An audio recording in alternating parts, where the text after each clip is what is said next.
Hello and welcome back to War Thunder. Today I want to have another look at the M26 T99.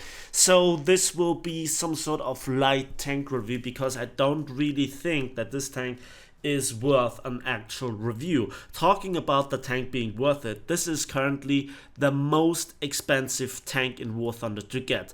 Because in order to get this tank, which is an American medium tank with premium status, at a battle rating of 6.7, if you have a look into the tech tree, you first have to get the Calliope, which is the single most expensive tank in the game, with 9,740 golden eagles, and then you get it. But you need to get it, as you can see with this arrow, to get access to even purchase the M26 T99 for another 5,990 golden eagles. Adding this together is 15,730 golden eagles for 78 euros, with the cheapest price that you can get it with, this bundle and then another 1,000. So you get your 16,000 golden eagles. And then you have this tank. Now, in the past, the rockets were actually the selling point, which is why it's so expensive. So it's practically nothing but an M26 with some rockets at a bit higher battle rating. But those rockets, they were actually the doom of this tank and made it literally unplayable. And just to clarify this, those are M8 rockets with 29mm of penetration. Keep that in mind, because the same applies to the Calliope, and it has the very same rockets, just in some casing, so gun steel 1mm. But even with the biggest guns, with the most violent shells in the game, heat, HESH, AP, APHE, whatnot, those rockets still didn't blow up and killed the tank. And if you look at the armor on top of it, it's 25.4mm, so the explosion might have gone through. The M26 T99 has the same, or kind of the same top armor, but when those rockets got hit by an artillery strike, by an AP shot, hell, even by a shrapnel from an artillery strike, or even a shrapnel from a flak shell, then it blew up. The entire tank was lost, and it was nearly unplayable. Now, the tank itself is in fact not worth it, and I think despite now this being fixed, I will just add a clip just in a moment, this is really not worth it, the absurd price. This is one of those tanks like the Panzerwerfer 42 or the Katyusha for the Soviets. Those are collector's items. They're not useless, don't get me wrong, but the tank itself already has a lot of trouble.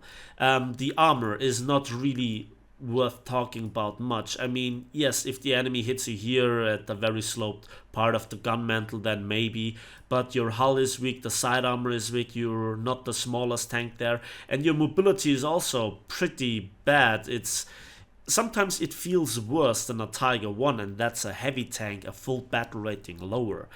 So if you really like the M26, the gun, the reload, the handling of the tank is much the same. It's like 1 ton heavier, but that's not really the decisive factor. So your armor is crap, your mobility is not there, your firepower, well, let's have a look at that. You can already see I don't really think that this tank is really worth it. You have a solid shot that barely goes through the front of a Tiger 2. You have the good old M82 shot. This 90mm is practically the same as on the Super Hellcat, but the Super Hellcat has the mobility to get the flank shots, whereas then this APHE shot is really great. And then we come to the funny part, because this APCR gives you nearly 80mm more of penetration power compared to the solid shot. 264mm, and that's your only chance to really go through the old meta tanks, Ferdinands, Jagdtigers, Tiger 2s, and everything else that has a lot of thick armor which is flat. But you know, APCR, everybody who's played around with APCR knows that it's completely nonsense. Then you have an HE shell, which is useless, and you have your smoke shell. Maybe use a few of those, and then also have a healthy supply of at least 10, maybe 15 APCR shots if you really go into this situation. So that leaves us with the M8 surface-to-surface missile. It's not the fastest in-game, it's also pretty difficult to aim, because if you look at this, you might think, well, the rocket flies in a straight line. No, it doesn't. It flies like 10 degrees lower and then begins the drop. So you actually have to aim above the target. In close quarters, that's not really that decisive, and I have a few extremely nice clips just in a moment, and yeah, that prevents me from making a tank review on this tank.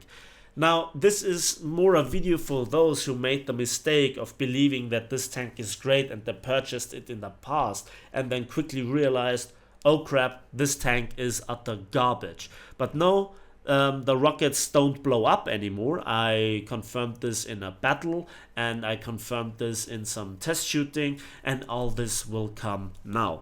So the first sign that something has changed was here in my Foch when I encountered a M26 T99, and instead of using my main gun, I tried to just delete his ammo rack with the 15mm, which features both AP and HE, and I just couldn't delete it. So the ammunition went black, it disappeared, so I had to finish him off the regular way.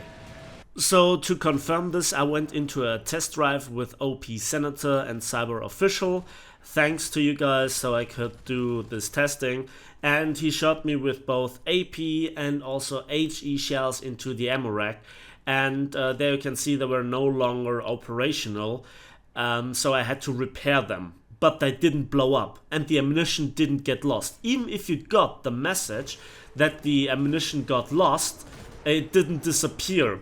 So you don't have to worry about, you know, it being a thing that just disappears after one hit, even though it doesn't blow up. But still, now the ammunition is lost, but as you can see, the rockets are still there. And again, just a few seconds of repairing, and here we go again. And there you can see how I actually have to aim. So the value of the rockets is, what can you actually do with them? Well, at first they provide you with the opportunity to lay a not really smoke screen but a debris screen, or just simply blind the enemy, striking fear into them, because you know it's a rather rare guest on the battlefields of War Thunder.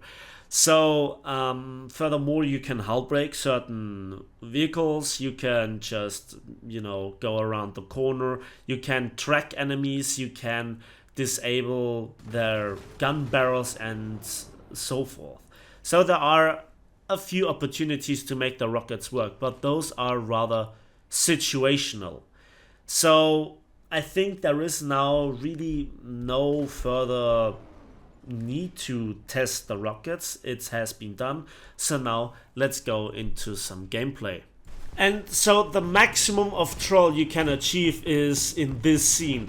Now I played a few mind tricks with a Leopard, and then I heard a mouse, and I was just thinking to myself, nope, nope, nope, nope, nope. And the mouse just really has nothing to fear from me unless I load the APCR. I tried to track him, and watch this.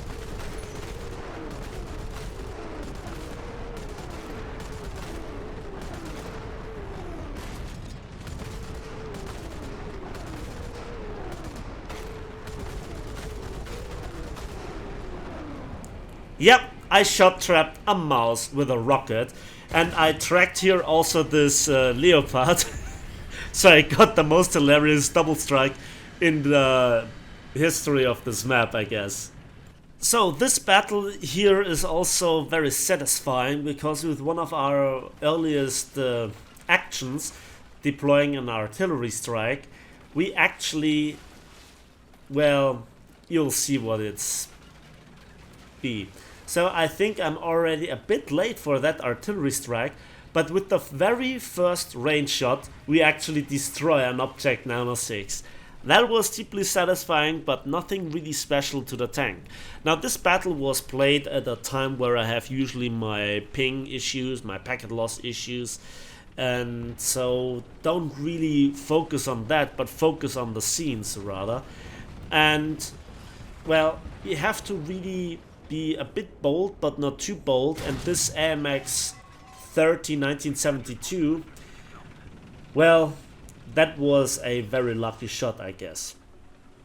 The next scene here is, again, you know, crossing this line is a choke point on this map, and if you can go through it, then you have the golden opportunity to go behind enemy lines. And I'm not talking here about spawn camping, but bypassing A.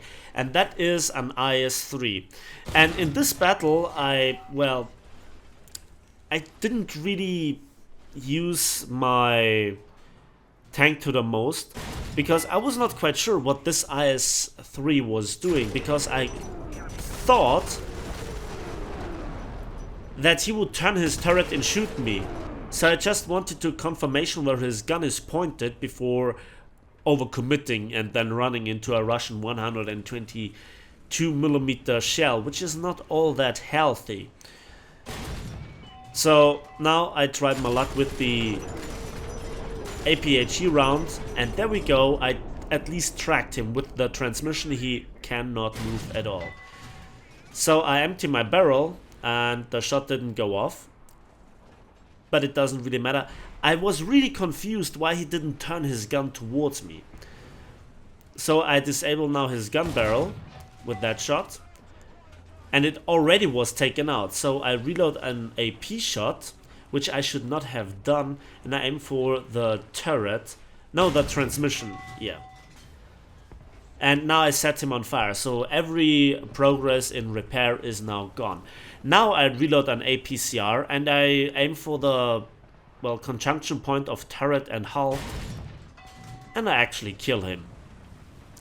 So that was not the most elegant way to take out an IS-3, but I was really afraid that he would point his gun towards me.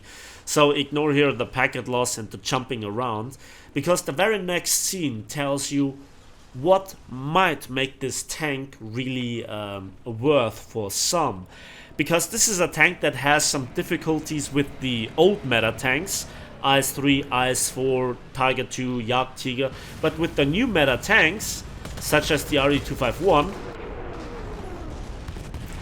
or the Object 96, or SPA open top tanks and so forth, the rockets in close quarters, when you're otherwise disabled, you know, your gun breech, your gun barrel, it can happen, as you can see here, you know, that is then really fun.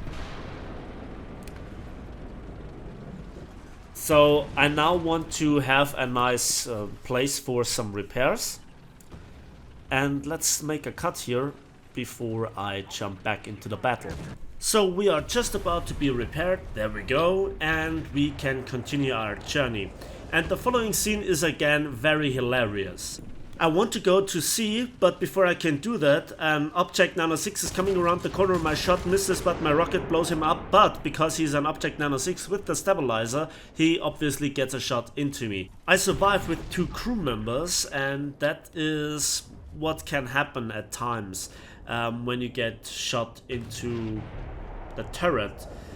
So surprisingly, always it's the combination of gunner and driver that dies. In this case it was not the gunner, so I could actually finish the Object 96.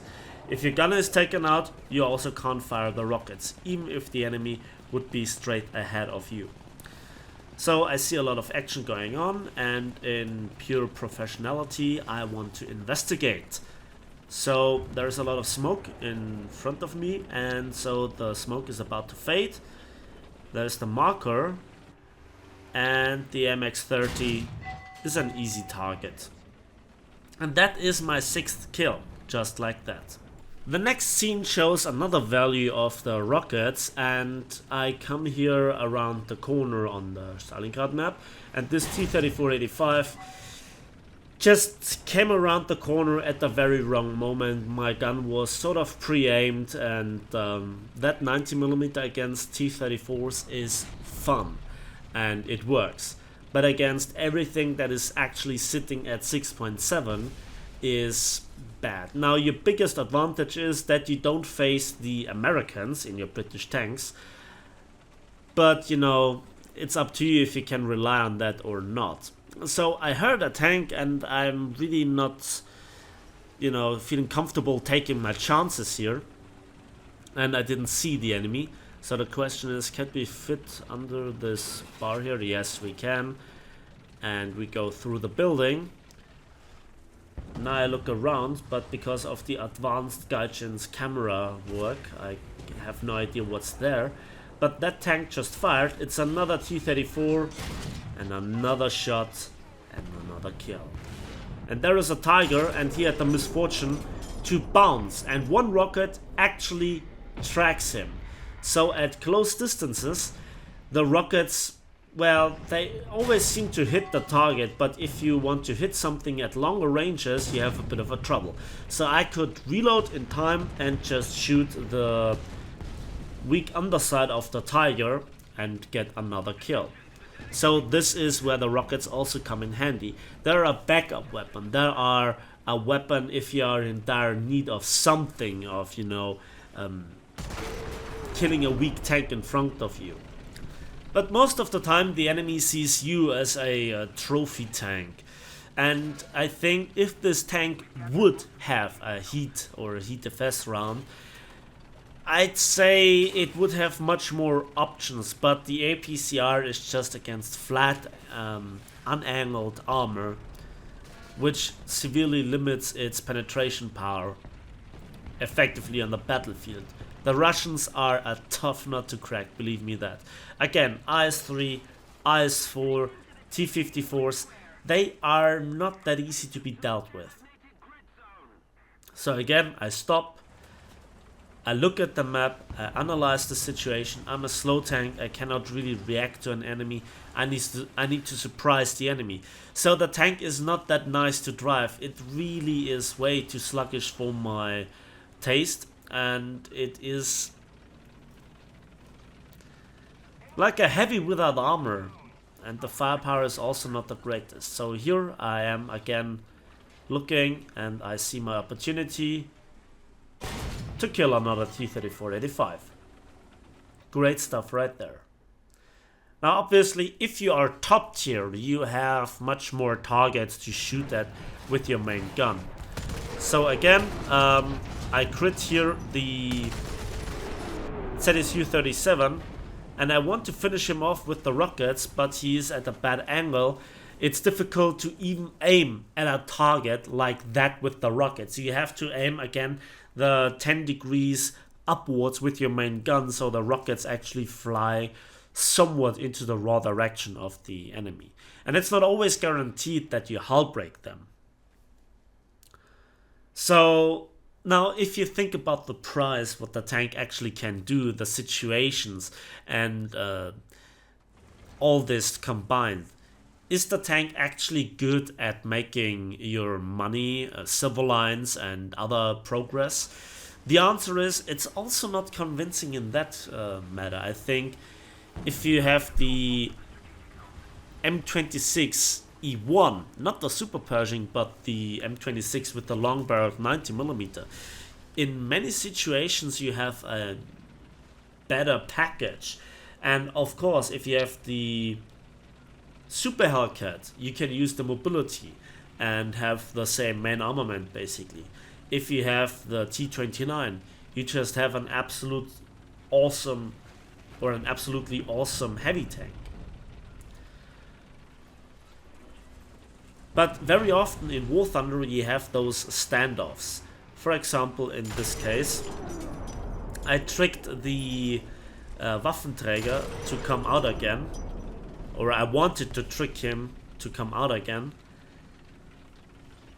and now I'm chasing him, and there I have a shot. He wants to take the shot, but I'm faster on the trigger. I take out his gunner, which actually allows me to survive the situation and to close in on him. So I just want to look for the pixel. Can I shoot below the train trailer and whatnot? So I get a shot into the back, and that is really bad and painful. So now I have to be in danger of exposing myself to the Waffenträger. If he would have known that I'm out of action here momentarily, and now my turret ring is out of action, well, I get now the loader again. And then I actually launch so many rockets that I get to the right rocket launcher, and then hull break here the Waffenträger. And that's actually the end of my story. Then I get taken out from behind by another tank. So here we are again on the Stalingrad map, and I'm coming this time from the other side. We have again 3 capture zones. What an innovative game style and, you know, game mode. Wow, Gaijin, I'm impressed after all these years. And then broadside of a 10.5 centimeter Tiger II, easy picking. But we still go rather slowly through the middle. Again, you must not have any distraction. You need all the advantages that you can have. You need to just listen to your surrounding. You need to stay safe from aircraft. You need to just sneak around. And this tank is not the fastest. Again, the majority of kills I could do as well in a Super Hellcat and have more options to retreat and pick other preferential fights in the Super Hellcat. The armor is not really convincing and will just save you in rare occasions, but at least the rockets don't blow up anymore. So again, in the final verdict that I just give the tank right now, I don't think it's worth it. But for, again, all of you that have purchased this tank in the past, maybe now you can use it. Because the biggest flaw of this tank, which was that the rockets blow up, is now gone.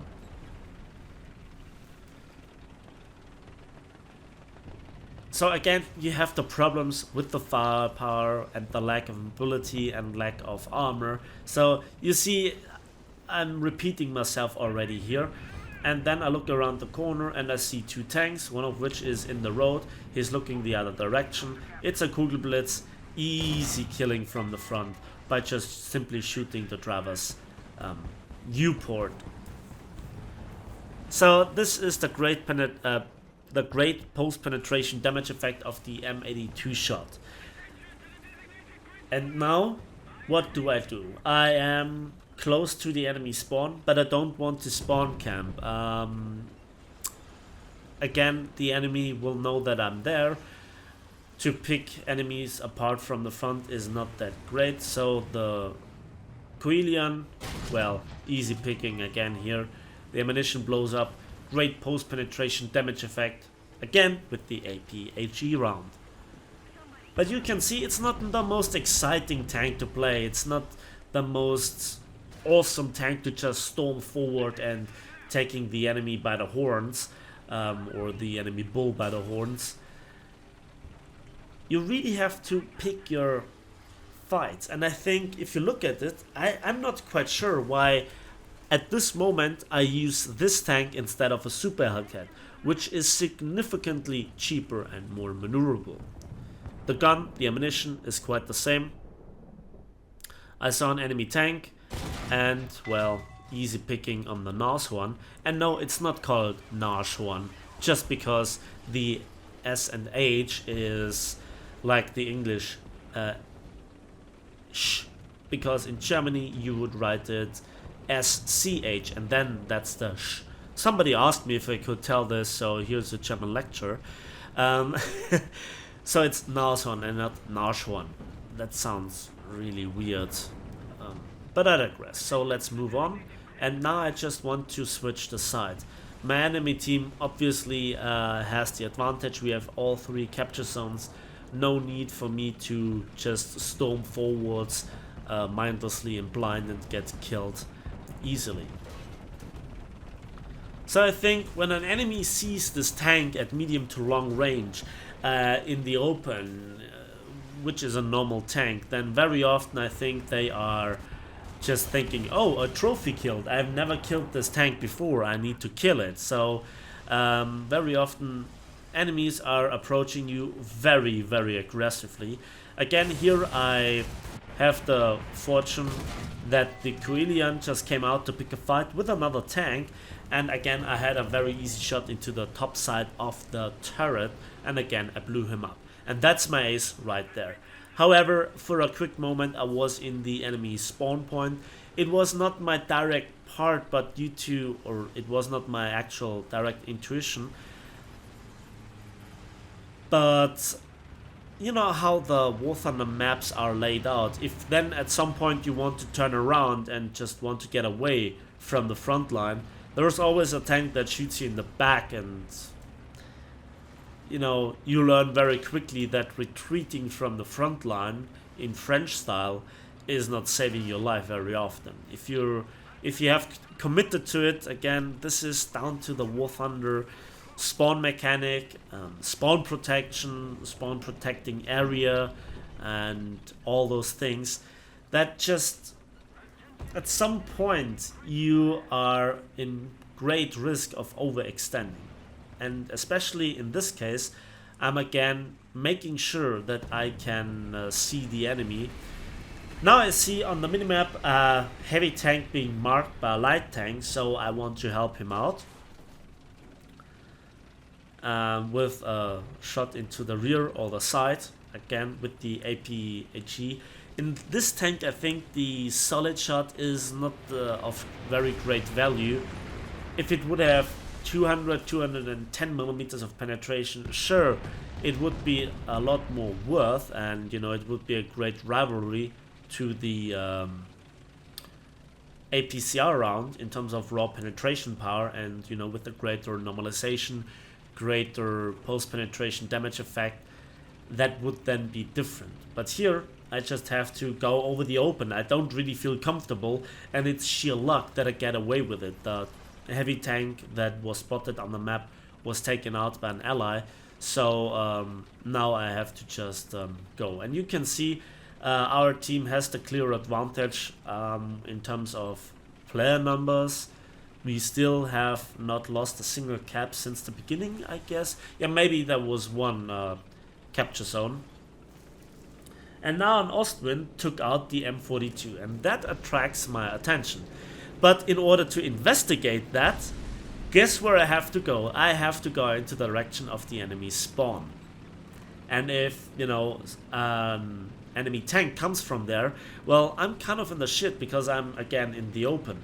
I expect the Ostwind to be relatively freshly spawned to my right, but there I got a glimpse of him, and now I know that he's more to my front. But I have to hunt him down. He tries to just simply run away or get into a better position, maybe flank around to get the C capture zone. But please take notice, I got an ace without firing a single rocket. Now let's see how this goes when I need actually the rocket for the first time. The first rocket launches will be from the bottom right, so when coming around the corner like this, that's not the best part. He sees me, but I get a shot into the turret, his gun breaches out, so I could reload for another round, but just for the glory kill, I, well, killed the crew with a rocket hit for my 6th kill. And now, it's just waiting practically for the end of the round. Our tanks have aligned around the enemy spawn zone, so nothing there left to do for me. So this is not a boring part, but I was pretty lucky that those two tanks got away from that position. And what should I do right now? Should I retreat to my camps, to the capture zones? You know, it's war. Everything is allowed in love and war, so I don't know. And you know, people very often then judge your gameplay not by the amount of kills, but rather how you got those kills. So I was very lucky in this case that this Panther took just a split second too long, and the weak side armor of this German medium secured me the 7th kill. And remember, 6 out of those kills I could have gotten with the normal gun in a normal M26 with a talisman, and the 1 rocket kill I could have also gotten with just waiting a few seconds more for the actual gun to reload. And for the 7 kills, I got just 46,000 silver lines and 6,419 score points. But I also got the mark of distinction, so again I played this battle or this tank quite a lot throughout War Thunder. So even the reward is not all that great, and I'm just 3rd in team. There was one M103 driver with 8 kills who eventually got killed. So there was no survivor medal even awarded in this battle. I think it was worth the long waiting time. I'm sorry for the long video length, but again, it's such a unique tank. You need to know what it's good and what it's bad about the most expensive tank that you can get within War Thunder. That's it for me today, so thanks for watching, thanks for listening. I hope you enjoyed this video. Give it a like if you did. Subscribe if you want to see more, and we'll see each other on the battlefields and in the skies of War Thunder.